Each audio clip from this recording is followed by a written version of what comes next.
All right, so Professor, today I just have a few questions for you about our country. I see you are very patriotic today. Now, can you please tell me your current feelings, your current emotions about our current political situation with our two main contenders vying for this year's presidency?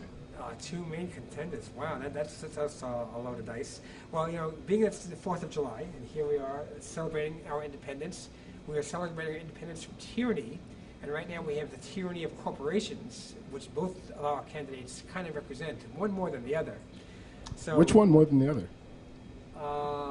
well, Mr. Corporation himself, Mitt Romney, That is, and then, unfortunately, given the way the whole system is rigged, where money equals speech now and corporations are people, that means the Democrats have to play the same game, and they're out there fundraising millions and millions of dollars, and ordinary folks like us just don't count a whole lot. So it's become a rich man and corporations game running the government, and that's not what we're founded on. That's true. Now, with this rich man's game being played, and this is what has to be done for our society to go, I ask you, what steps can we as American people take to progress ourselves, to break this tradition, to get out of this tyrannical situation, if you will? Well, it's not a tradition. Let's start with that. It's only been going on for maybe the past few election cycles. For back in the 90s, we were actually talking about campaign finance reform and publicly funding campaigns.